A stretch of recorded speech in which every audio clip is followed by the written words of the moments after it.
오늘은 어제에 이어서 사무엘하 19장 31절에서 43절의 말씀을 가지고 우리 함께 아침 묵상을 하도록 하겠는데요. 은혜를 보답하려는 다윗이란 제목입니다. 여기서는 바르실레라는 인물이 나오는데요. 이 바르실레는 다윗이 마하나임으로 피난했을 때 많은 음식과 필요한 물품들을 후원했던 그 요단강 동쪽의 큰 부자였습니다. 바르실레는 다윗이 왕권을 회복하자 그것을 축하하기 위해서 늙은 몸을 이끌고 먼 거리까지 배웅을 나왔습니다. 그는 맛과 소리도 구별할 수 없을 만큼 그렇게 매우 늙었습니다. 그래서 자신의 자리를 지키면서 삶을 마무리하려는 마음이 있었죠. 다윗이 예루살렘으로 함께 가자는 그 제의도 거절하면서 자신의 자리를 지킵니다.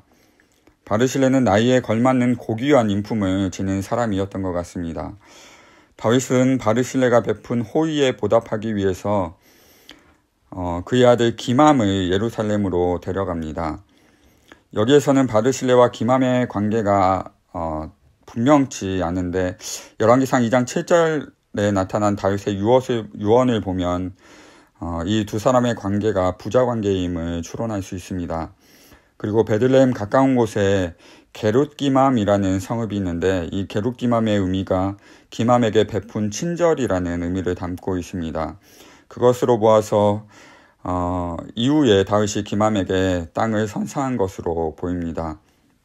바르실레의 호의와 우정에 무척 감사했던 다윗은 그의 아들 기맘에게 대신하여 보답하겠다고 그렇게 약속하지요. 다윗 주변에는 진심 어린 충성을 보인 자들이 이렇게 바르실레와 같은 사람들이 있었지만 대부분 그 목적과 동기가 순수하지 않았었습니다. 다윗이 왕국으로 돌아오는 길에 만난 사람들 가운데 바르실레만 다윗에게 순수한 우정을 베푼 사람이었습니다. 노구의 몸을 이끌고 다윗을 배웅하는 장면은 우리들에게 잔잔한 감동을 주고 있죠. 바르실레는 80살 먹은 어르신입니다. 성경에 기록된 그에 대한 묘사는 짧습니다. 그런데 본문은 그가 겸손해 최고봉에 있는 사람이었고 주위 사람들에게 선한 영향력을 나누는 노인임을 말하고 있습니다. 그가 먼 길을 떠나는 다윗에게 베푼 친절은 무엇을 바라거나 요구하는 마음에서 나온 것이 아니었습니다. 이 바르실레는 다만 이웃을 내 몸과 같이 사랑하는 자세로 친절을 베푼 것이었죠. 우리가 신약으로 넘어와서 예수님을 생각해 볼 때 예수님 주변에도 많은 사람들이 있었지만 모두 예수님께 바라는 것이 있었습니다. 병 낫기를 원했고 또 많은 돈을 벌기를 원했던 사람들도 있었을 것이고 또 세상 권력을 위해서 예수님을 따랐던 사람들도 있었습니다. 심지어는 제자들까지도 예수님이 권세를 잡으면 그 옆에서 한몫 잡을 것을 기대했었습니다.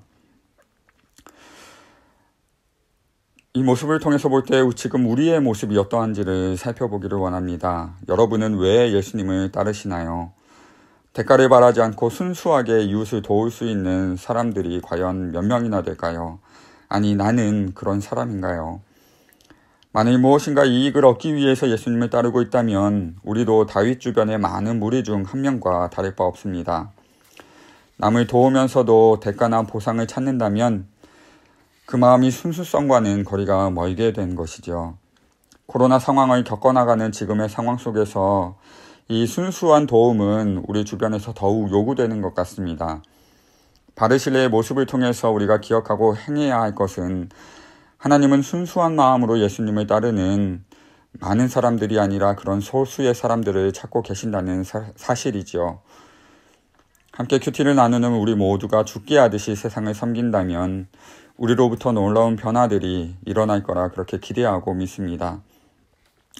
40절부터의 말씀은 유다 지파와 다른 지파들 간의 분열의 모습을 보여주고 있습니다. 사사시대 이래 남쪽의 유다 지파와 북쪽의 나머지 이스라엘 지파 사이에는 항상 분열이 존재했었지요. 이번 사건에서도 유다 지파가 다른 지파들에게 알리지 않고 다윗 왕의 환영 행사를 마련한 것에 대해서 다른 지파들의 원성이 아주 컸습니다. 그것은 후에 유다 지파가 더 많은 혜택을 누릴 것을 염려했기 때문이죠. 유다 지파는 다윗의 귀환할 때 자신들이 주도권을 가지길 원했습니다. 이 유다 지파는 어떻게 보면 압살롬 편에 섰던 다윗의 정적이기도 했죠. 그래서 자신들의 과거를 청산하고 또 다른 지파보다 왕에 대한 관심 그리고 왕의 호의를 더 많이 받고자 한 것이었습니다. 이 유다 지파는 권력지향적이었으면서 자신의 잘못을 인정하지 않는 그런 교만한 모습을 보이는 것이죠.